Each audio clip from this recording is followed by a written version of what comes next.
Good morning, students. Welcome to all of you in e-learning program organized by Shri Gnanamanjari Vidyapith. Today we are going to learn Sanskrit subject 4th chapter Valbhi Vidya Sthanam. Valbhi, the place of learning. In ancient India, education was widespread and prevalent. In ancient Greater India, there were great centers of learning in many big cities, where scholars from different parts of the world studied. One such center of learning was in Gujarat. In this lesson, an introduction is given of the center. Mainly, this lesson has been written in such a way that gives an idea of the teaching learning method of such centers.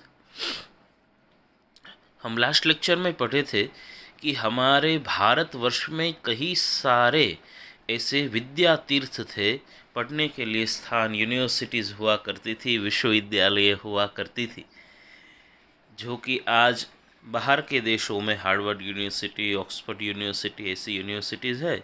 इस तरह से आज यहाँ से सब बाहर पढ़ने के लिए जाते हैं। उसी तरह से पहले के समय में बाहर से सभी लोग यहाँ पढ़ने के लिए आते थे। उसमें सबसे पहली नालंदा विश्वविद्यालय, जो कि मगध राज्य में तक्षशिला प्रदेश में, और आचार्य चाणक्य जिसके आचार्य हुआ करते थे, वह भी बड़ी प्रसिद्ध एक विश्वविद्यालय थी। और दूसरी हमारे गुजरात में भावनगर प्रदेश में वल्लभी नामक एक विश्वविद्यालय थी। इसी का परिचय इसमें दिया गया है। हमने पढ़ा था, संप्रति विविधाः विश्वविद्यालयाः सुप्रसिद्धाः सन्ति. Now there are many universities that are very famous. Among them, there are such that a student considers himself lucky if he gets admission to study there. Exactly in the same way, in the past also there were such universities in our country, India. Students coming from distant countries used to consider themselves blessed having secured admission there. Among these one was Valbhi University.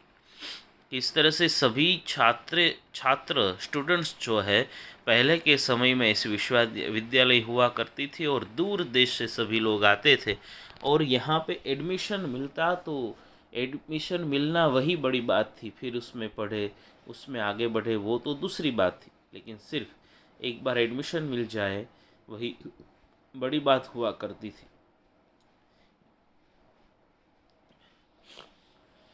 फिर देखा था, actually this सबब was the center of learning and teaching from the ancient times.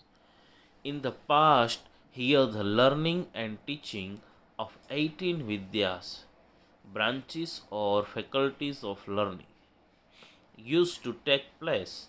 Among there were included the 4 Vedas, 6 Vedangas, Puranas, Nyaya, Mimamsa, Smritis, Ayurveda, Dhanurveda, Gandharva Veda, Atharva Veda, and 4 Upavedas. Later, this became the center of Jain and Buddhist philosophy.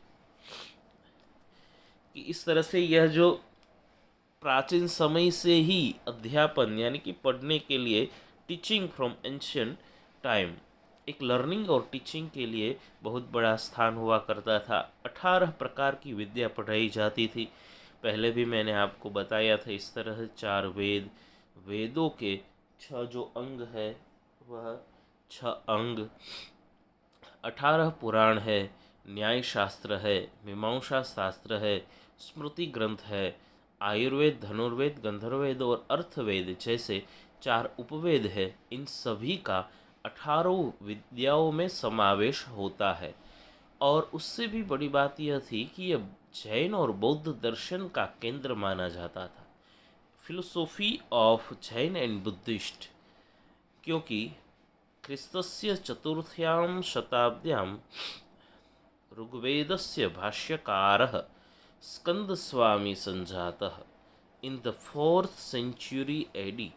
Skanda Swami, the commentator of Rigved, lived. He lived here only. कि चौथी सदी में ऋग्वेद की जिसने definition की है, जो भी शास्त्र या पुराण है, वेद है, वह मूल तो संस्कृत में ही दिए गए हैं। संस्कृत में ही उसमें मंत्रास दिए गए हैं, श्लोक दिए गए हैं।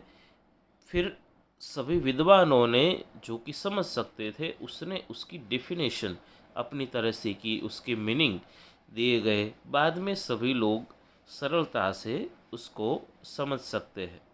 तो इसी तरह से ऋग्वेद का सबसे पहले भाष्य, वेद का भाष्य करने वाला निश्चित रूप से बहुत बड़ा ही विद्वान होता है।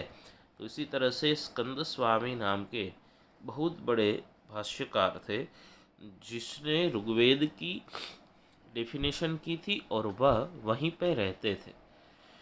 एतत् सूचयति यत् गुप्त काले अत्र वेदाध्ययन अपि प्रचलति स्म। This indicates that in the Gupta period even the study of Vedas was going on, कि पहले के समय में यहाँ पे वेदों का भी अध्ययन होता था। यह सूचित करता है कि जिस तरह से स्कंद स्वामी वहाँ पे रहते थे और वही ऋग्वेद पढ़ाते थे, तो आज किसी ने जो बुक लिखी है, ये वह ऑथर ही वह पढ़ाने आए, तो वो बात ही कुछ अलग होती है। तो इस तरह से जिसने भाष्य डेफिनेशन लिखी थी, वह स्कंद स्वामी ही पढ़ाते थे। In the 4th century AD, Skanda Swami, the commentator of Rigved, lived. He lived here only. This indicates that in the Gupta period, even the study of Vedas was going on. In the 4th century AD itself, the very famous Buddhist teacher Sthirmati and Gunmati and Jain teacher Srimallavadi Suri were studying here only. बौद्ध धर्म के आचार्य in the 4th century स्थिरमती और गुणमती, और जैन धर्म के आचार्य श्री मल्लवादी सूरी, यह भी यहाँ ही पढ़ते थे। फिर वहाँ पे पढ़े और फिर ये दोनों जैन और बुद्धिस्ट फिलसूफी के सबसे बड़े आचार्य कहे जाने लगे, स्थिरमती और गुणमती और मल्लवादी सूरी। यहाँ पे पढ़े और फिर उसी धर्म के साहित्य को उसने आगे बढ़ाया, सभी को पढ़ाया। In the 4th century AD, Skanda Swami, the commentator of Rigved, lived. He lived here only. This indicates that in the Gupta period, even the study of Vedas was going on. In the 4th century AD itself, the very famous Buddhist teacher Sirmati and Gunmati and Jain teacher Srimallavadi Suri were studying here only. एतत् सूचयति यत् अत्र जैन बौद्ध दर्शनानामपि अध्ययनं प्रचलति स्म. This indicates that the study of Jain and Buddha philosophies was also going on here. अत्र यथा रुचि यथा मति छात्राः अपठन् प्रवेशार्थम् अत्र प्रवेश परीक्षा अपि भवति स्म. तामुत्तीर्य एव अत्र छात्रस्य प्रवेशः शक्यः आसीत्. Here the students studied according to their liking and intelligence. यथा रुचि liking and यथामति intelligence, जिसमें रुचि होती थी, जिसको जो पसंद था। आज भी हमको जो पसंद होता है, आर्ट्स, कॉमर्स या साइंस, कोई भी विषय छोटा नहीं होता है, लेकिन उसको पढ़ने की जिज्ञासा, उसमें आपकी रुचि, आपका लाइकिंग कितना है, वह बहुत बड़ी बात होती है। छोटा सा विषय पढ़ के भी बहुत बड़ा काम आप कर सकते हैं, जबकि आप उसको बहुत अच्छी तरह से शिद्दत से कुछ भी पढ़ा जाए तो। और यथामति, जिसकी जैसी बुद्धि, उस तरह से वहाँ पे जो स्टूडेंट्स है वह पढ़ सकते थे, इसलिए कह रहे हैं here the students studied according to their liking and intelligence.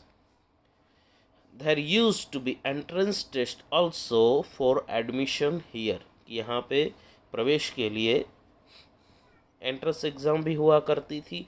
Only after passing in it the admission was possible. और उसको जो पास करता था उसका ही एडमिशन वहाँ पे होता था, उसके अलावा किसी का भी एडमिशन होता नहीं था.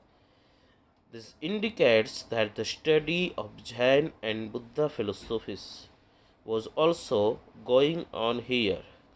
Here the students studied according to their liking and intelligence. There used to be entrance test also for admission here. Only after passing it the admission was possible. This indicates that the study of Jain and Buddha philosophies was also going on here. Here the students studied according to their liking and intelligence. There used to be entrance test also for admission here. Only after passing it the admission was possible. In the 4th century AD, Skandaswami, the commentator of Rigveda, lived. He lived here only. This indicates that in the Gupta period, even the study of Vedas was going on. In the 4th century AD itself, the very famous Buddhist teachers Srimati and Gurmati and Jain teacher Sri Mallavadi Suri were studying here only. This indicates that the study of Jain and Buddha philosophies was also going on here. Here the students studied according to their liking and intelligence. There used to be entrance test also for admission here. Only after passing it the admission was possible. क्रिस्तस्य पंचम्यां शताब्द्याम् इदम् उपनगरं मैत्रकाणां राजधानी आसीत्. In the 5th century AD, this suburb was the capital city of Maitraka kings. पहले के समय में सदी के आधार पर सभी का राज्य अलग अलग लोग करते थे. कभी मुगल आए तो मुगल का राज्य हुआ. बाद में वो सब आप सोशल साइंस में पढ़ते ही है कि मुगल का आया, फिर हिंदू का आया, फिर किसी और का मराठा का राज्य आया. इस तरह से सभी लोग अलग अलग प्रकार के राजा अलग अलग देश के प्रदेश के हुआ करते थे. तो ये जब पंचमी 5th सेंचुरी थी तब यह जो उपनगर है वल्लभी, यह कैपिटल ऑफ मैत्रक राजा का कैपिटल हुआ करता था. इसलिए कह रहे हैं in the 5th century AD, this suburb was the capital city of Maitraka kings. मैत्रकाणां व्यवस्थानुसारम् अध्ययनस्य समाप्त्यनन्तरं वादसभायां शास्त्रार्थः भवति स्म. According to procedure laid down by Maitrakas, after the completion of study, there used to be a session of interpreting the meaning of scriptural passages शास्त्रार्थ in the debating assembly. पहले के समय में और आज भी अच्छी तरह से पढ़ना या किसी विषय को अच्छी तरह से जानने के लिए सबसे ज़रूरी है शास्त्रार्थ डिबेट, कि उसके बारे में चर्चा हो. डिबेट का मतलब यह नहीं है कि वह छोटा है और ये बड़ा है. दोनों अपने ज्ञान में, नॉलेज में बराबर के हिस्सेदार है, लेकिन उसके पास जो होता है वह कुछ हमारे पास नहीं होता, हमारे पास कुछ जानकारी होती है वह उसके पास नहीं होती. तो दोनों को एक दूसरे की जानकारी मिले और फिर उसका निर्णय आए. इसलिए पहले के समय में शास्त्रार्थ यह पार्ट ऑफ एजुकेशन हुआ करता था. आज भी कभी कभार हम डिबेट क्लास में भी करते हैं. तो मैत्रको की राजधानी में हर रोज अध्ययन खत्म होने के बाद, टीचिंग मेथड पूरी होने के बाद, इंटरप्रेटिंग स्क्रिप्चर पे जिस शास्त्रार्थ और डिबेट होता ही था। शास्त्रार्थे विभिन्नानां मतमतान्तराणां खण्डनमण्डनपूर्वकं विमर्शः भवति स्म। In the session called Shastrarth, there used to be discussion consisting of refutation and proving, establishing of different ideas, arriving at a conclusion. पहले शास्त्रार्थ होता था, फिर दोनों अपनी अपनी तरह से अपनी अपनी बातें रखते थे और उसके बाद उसका निर्णय होता था। In the session called Shastrarth, there used to be a discussion consisting of refutation and proving, establishing of different ideas before arriving at a conclusion. अनेकस्मै विजयी जनाय राजा पारितोषिकरूपेण भूमिम् अयच्छत्. The king gave land as a reward to the many candidates who were victorious. कदाचित् विजयीजनानां नामानि विद्यापीठस्य द्वारे उट्टङ्कितानि अभवन्. Sometimes the names of the victorious scholars were inscribed on the door of the university.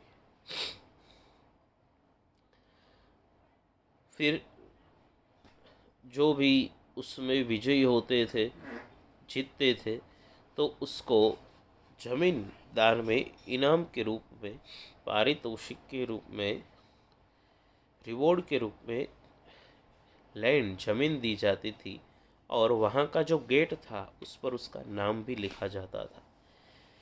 The king gave land as a reward to the many candidates who were victorious. Sometimes the names of the victorious scholars were inscribed on the door of the university. In the 5th century AD, this suburb was the capital city of Maitraka kings.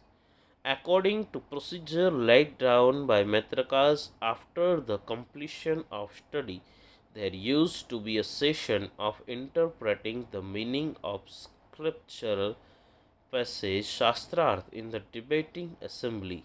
In the session called Shastrarth, there used to be discussion consisting of refutation, khandan, and proving, establishing of different ideas before arriving at a conclusion.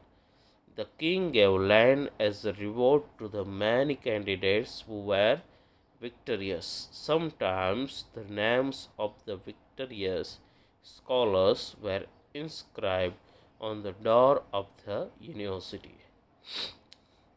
In the 5th century AD, the suburb was the capital city of Maitraka kings. According to procedure laid down by Maitrakas, after the completion of study, there used to be a session of interpreting the meaning of scriptural passage Shastrarth in the debating assembly. In the session called Shastrarth, there used to be discussion consisting of refutation and proving, establishing of different ideas before arriving at a conclusion. The king gave a land as a reward to the many candidates who were victorious. Sometimes the names of the victorious scholars were inscribed on the door of the university.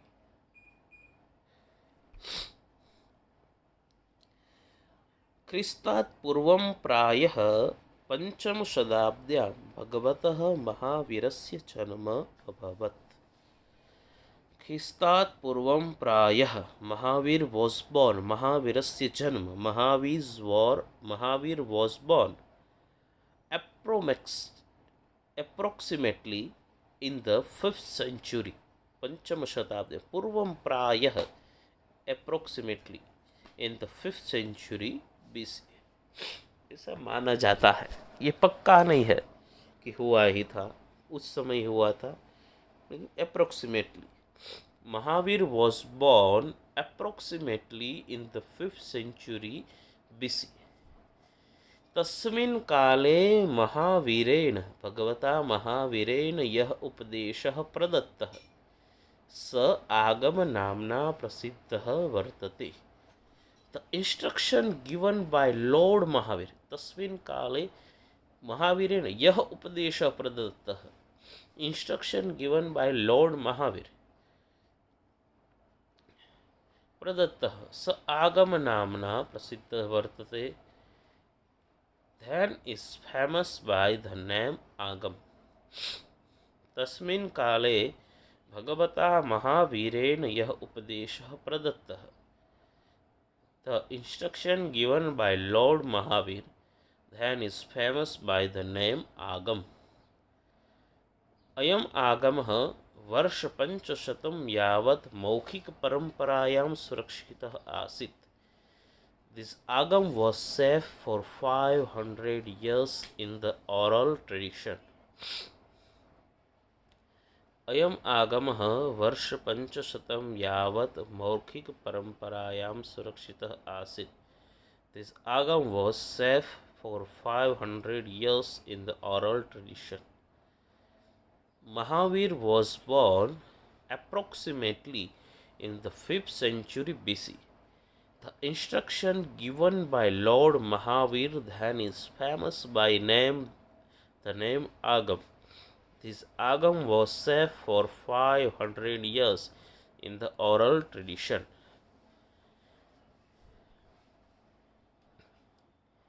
तो महावीर ने जो उपदेश दिया वह आगम नाम से। आगम मीन्स जो पहले से आया हुआ है उसको आगम, जो वेद में दिया गया है, वैदिक परंपरा, पुराण, इन सभी में जो कहा है उसमें से लेकर जो बातें कही गई है वेद में जो है वही आगम में है। तो ऊपर से जो आया हुआ है उसको आगम कहते हैं कि वेद में से जो लिया गया है। तो बौद्ध एवं जैन दर्शन जो है वह आगम और निगम के नाम से प्रसिद्ध हुए, जो कि वेद में से लिया गया है, लेकिन उसको महावीर ने उपदेश दिया, जो उसने ही उपदेश दिया वही सब आगम ग्रंथों में लिखा गया, इसलिए उसको आगम ऐसा नाम दिया है। So called Mahavir was born approximately in the 5th century BC. The instruction given by Lord Mahavir then is famous by the name Agam. This Agam was safe for 500 years in the oral tradition. कि मौखिक परंपरा में आज महावीर ने उपदेश दिया तो जिस लोगों ने सुना उस लोगों ने याद कर लिया, फिर उसने दूसरे को कहा तो उस लोगों ने याद कर लिया, फिर उसने तीसरों को कहा उस लोगों ने याद कर दिया। तो इस तरह से 500 ईयर्स, 500 वर्ष तक इसी तरह से परंपरा चली, कहीं पे लिखा नहीं गया। आज इसने इसको कहा तो उसने याद कर लिया, फिर उसने दूसरे को कहा उसने याद कर लिया। इस तरह से वह परंपरा जो चली आई, किसी ने भी यह लिखा नहीं है, लिखित परंपरा नहीं है, सिर्फ मौखिक परंपरा, oral tradition.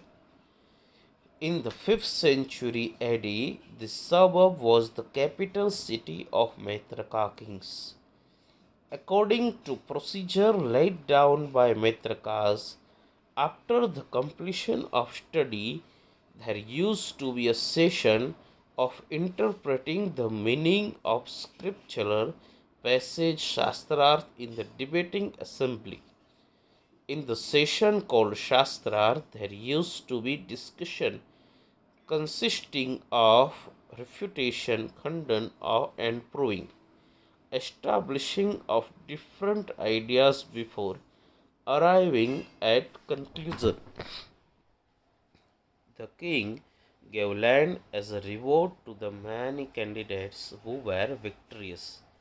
Sometimes the names of the victorious scholars were inscribed on the door of the university. Mahavir was born approximately in the 5th century BC. The instruction given by Lord Mahavir then is famous by the name Agam. This Agam was safe for 500 years in the oral tradition. एवं हि श्रूयते यत् ख्रिस्तस्य तृतीयां शताब्द्यां नागार्जुननाम्ना प्रसिद्धस्य विदुषः अध्यक्षतायाम् एका जैनसाधूनां समितिः मिलिता. It is indeed here that in the 3rd century AD, a council of Jain monks met under the chairmanship of the famous scholar Nagarjuna. एवं हि श्रूयते यत् ख्रिस्तस्य तृतीयां शताब्द्यां नागार्जुननाम्ना प्रसिद्धविदुषः अध्यक्षतायाम् एका जैनसाधूनां समितिः मिलिता. It is indeed here that in the 3rd century AD, council of Jain monks met under the chairmanship of the famous scholar Nagarjuna. Jain साधु के एक बहुत बड़े विद्वान नागार्जुन थे, उसके अध्यक्षता में जैन धर्म के जो भी बड़े बड़े आचार्य थे उसकी एक समिति बिठाई गई. अस्याम् आगम ग्रंथानां लेखनस्य प्रस्तावो भवत्. In this meeting, the proposal of writing down the Agam Granths, books of instructions, was placed. In this meeting, the proposal of writing down the Agam Granths, books of instructions, was placed. अत्र लेखबद्धा वाणी वल्भी वाचना नामना प्रसिद्धा जाता. Mahavira's speech, transcribed here, became famous by the name वल्भी वाचना. फिर पहले बताया गया कि 500 वर्ष तक इसको लिखा नहीं गया था. ओरल ट्रेडिशन में ये चल रही थी और फिर इसको लिखने का प्रस्ताव रखा गया और फिर पूरी लिखी गई. जो भी आगम ग्रंथ में महावीर ने बताया था सभी बातें, और फिर उसको नाम दिया वल्भी वाचना. It is indeed here that in the 3rd century AD, a council of Jain monks met under the chairmanship of the famous scholar Nagarjuna. In this meeting, the proposal of writing down the Agam Granths, books of instructions, was placed. Mahavira's speech, transcribed here, became famous by the name Valbhi Vachana. It is indeed here that in the 3rd century AD, a council of Jain monks met under the chairmanship of the famous scholar Nagarjuna. In this meeting, the proposal of writing down the Agam Granths, books of instructions, was placed. Mahavira's speech, transcribed here, became famous by the name Valbhi Vachana. In the 5th century AD, this suburb was the capital city of Maitraka kings. According to procedure laid down by Maitrakas after the completion of study, there used to be a session of interpreting the meaning of scriptural passage Shastrar in the debating assembly. In the session called Shastrar, there used to be discussion consisting of refutation and proving, establishing of different ideas before arriving at a conclusion. The king gave land as a reward to the many candidates who were victorious. Sometimes the name of the victorious scholars were inscribed on the door of the universities. Mahavir was born approximately in the 5th century BC. The instruction given by Lord Mahavir then is famous by the name Agam. This agam was safe for 500 years in the oral tradition.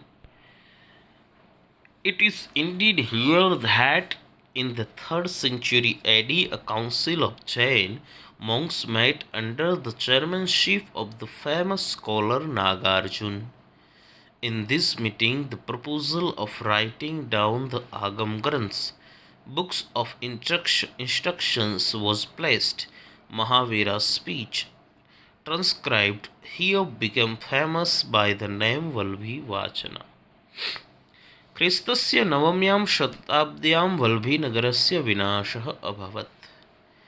In the 9th century AD, the suburb of Valbhi was ruined. परंतु तस्य अवशेषाः 9वीं सदी में 9th century में ऐसा माना जाता है कि वल्लभी का विनाश हुआ था, वल्लभी नगर का विनाश हो गया था, लेकिन उसके अवशेष जो है वह आज भी है ऐसा माना जाता है.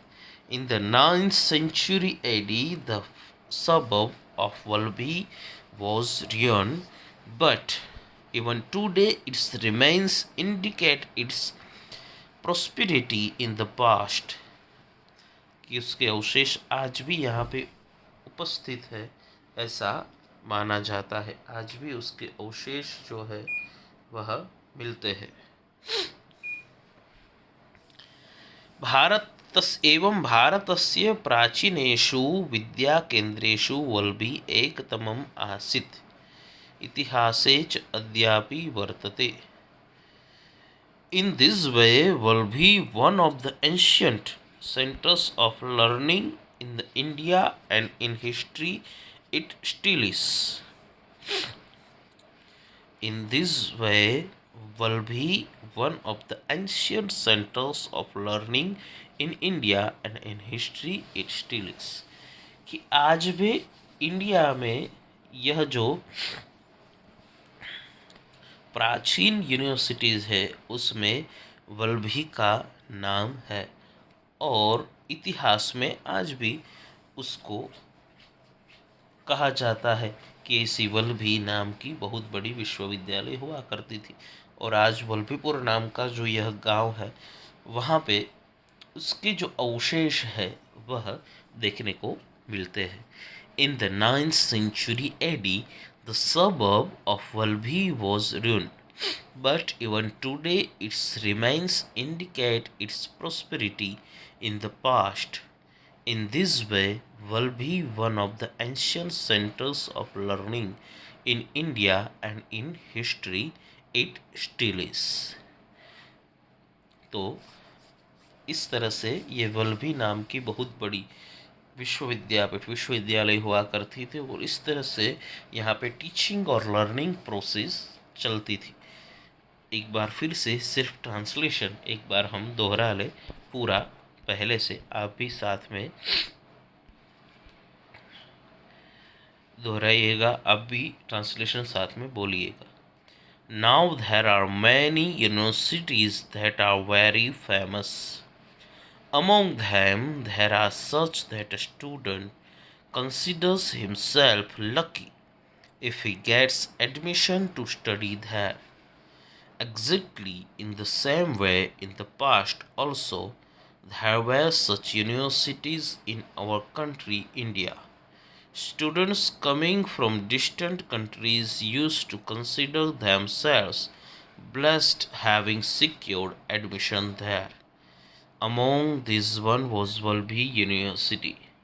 Actually, this suburb was the center of learning and teaching from the ancient time. In the past, here the learning and teaching of the 18 Vidyas, branches or faculties of learning, used to take place.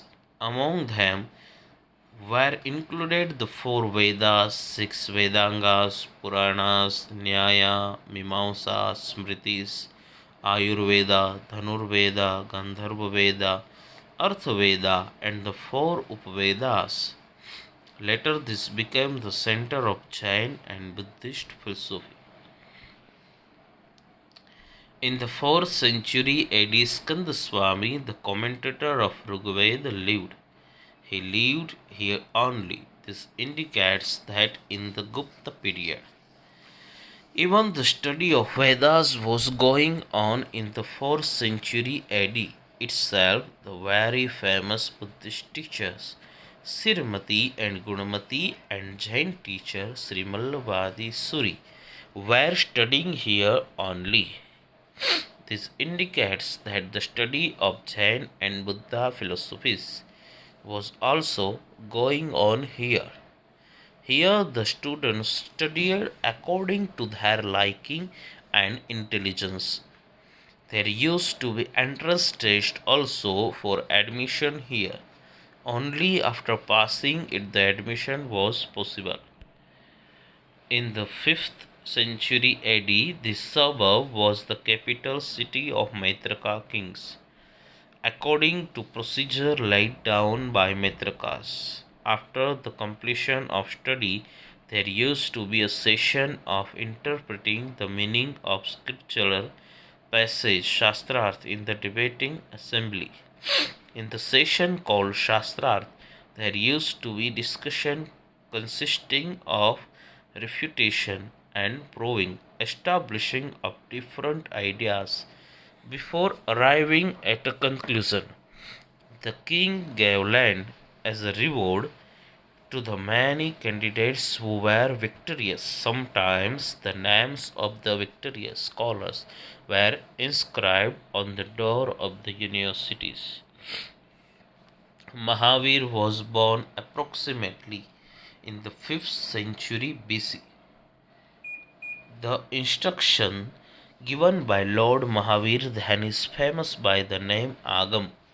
This Agam was safe for 500 years in the oral tradition. It is indeed here that in the 3rd century AD a council of Jain monks met under the chairmanship of the famous scholar Nagarjuna. In this meeting, the proposal of writing down the Agam Granths, books of instructions, was placed. Mahavir's speech, transcribed here, became famous by the name Valbhi Vachana. In the 9th century AD, the suburb of Valbhi was ruined, but even today its remains indicate its prosperity in the past. In this way, Valbhi, one of the ancient centers of learning in India and in history, it still is. So now complete the chapter.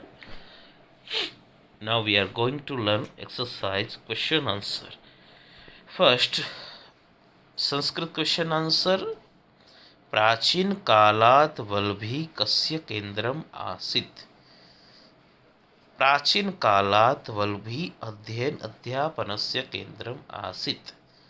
Valbhi is the center of teaching and learning. In ancient time, प्राचीन कालात् वल्भी अध्ययन अध्यापनस्य केंद्रम आसीत्. वेदांगानि कति सन्ति. वेदांगानि षट् सन्ति. वेदांगानि षट् सन्ति. मैंने बताया था कि वेद को पढ़ने के लिए 6 वेदांग किए गए, वेदों के अंग माने गए. ज्योतिष, व्याकरण, छंद, निरुक्त, कल्प, इस तरह के 6 वेद. ज्योतिषामयनम चक्षुः मुखम व्याकरणम सुतम. ज्योतिष उसकी आंखें मानी जाती है, व्याकरण को मुख कहा गया है, छंद जो है उसको पग कहे गए हैं. तो इस तरह से अलग अलग 6 अंग दिए गए हैं. सो वेदांगानि कति सन्ति. वेदांगानि षट् सन्ति. श्रीमल्लवादी सुरिः कः आसीत्. श्रीमल्लवादी सुरिः जैनाचार्यः आसीत्. जैन धर्म के बहुत बड़े आचार्य थे जो वल्भी में ही पढ़े और फिर वहीं पे जैन धर्म के लिए बहुत अच्छा काम किया. बहुत लर्निंग एंड टीचिंग प्रोसेस में उसका बहुत बड़ा हिस्सा है. फिर से प्राचीन कालात् वल्भी कस्य केंद्रम आसीत्. प्राचीन कालात् वल्भी अध्ययन अध्यापनस्य केंद्रम आसीत्. वेदांगानि कति सन्ति? वेदांगानि षट् सन्ति। श्रीमल्लवादी सुरिः कः आसीत्? श्रीमल्लवादी सुरिः जैनाचार्यः आसीत्। भगवतः महावीरस्य जन्म कदा अभवत्? भगवतः महावीरस्य जन्म ख्रिस्तात् पूर्वं प्रायः पञ्चम्यां शताब्द्याम् अभवत्। Approximately 5th century AD. भगवतः महावीरस्य जन्म ख्रिस्तात् पूर्वं प्रायः पञ्चम्यां शताब्द्याम् अभवत्। जैनसाधूनां समितौ कस्य लेखनस्य प्रस्तावः अभवत्? जैनसाधूनां समितौ आगमग्रन्थानां लेखनस्य प्रस्तावः अभवत्। आगमग्रन्थानां लेखनस्य प्रस्तावः अभवत्। जैनसाधूनां समितौ आगमग्रन्थानां लेखनस्य प्रस्तावः अभवत्। भगवतः महावीरस्य जन्म ख्रिस्तात् पूर्वं प्रायः पञ्चम्यां शताब्द्याम् अभवत्। जैनसाधूनां समितौ आगमग्रन्थानां लेखनस्य प्रस्तावः अभवत्। English question answer. First question जो है वह नहीं करना है। Second question, how many Vedas and Upavedas are there? There are 4 Vedas. There are Rigveda, Yajurveda, Samaveda and Atharvaveda. There are 4 Upavedas. There are Ayurveda, Dhanurveda, Gandharvaveda and Sthapatya Veda. ये 4 उपवेद है और 4 वेद है, उसके ये 4 उपवेद माने जाते हैं। Third question, what type of arrangement for study was that during मैत्रका rule? So किस तरह का अरेंजमेंट रहा, उसकी व्यवस्था के अनुसार किस तरह का अरेंजमेंट हुआ करता था during Maitraka rule? After the course of study got over, there used to be an event called Shastrarth. Various opinions were considered. Students were required to support and prove their opinion. Mandan and those who scored victory in the debates were given land as reward by Maitraka rulers. What preceptors आचार्यास were there in Valvi? कौन कौन से आचार्य वहाँ पे पढ़ाते थे उसके नाम इसमें दिए गए हैं। In the 4th century AD, Skandaswami, the famous scholar who wrote commentary on Rigveda, and 2 Buddhist preceptors Thirmati and Gunmati, as well as Jain preceptor Srimallavadi Suri, lived and worked in the Valvi. In the 4th century AD, Skandaswami, the famous scholars who wrote commentary on Rigveda, and 2 Buddhist preceptors Thirmati and Gurmati, as well as Jain preceptor Srimallavadi Suri, lived and worked in Valvi. तो यहाँ पे हमारी exercise जो है उसके question answer भी complete होते हैं। आप सभी को होमवर्क में अच्छी तरह से याद कर ले। आप सभी लोग होमवर्क में आज जितना भी ट्रांसलेशन पढ़ाया फर्स्ट लेक्चर के बाद का जो ट्रांसलेशन पढ़े वो, और संस्कृत क्वेश्चन आंसर और इंग्लिश क्वेश्चन आंसर एक बार आपको सभी को होमवर्क में लिख के लाना है। अच्छी तरह से होमवर्क याद कर ले और होमवर्क ज़रूर से करें। Thank you very much.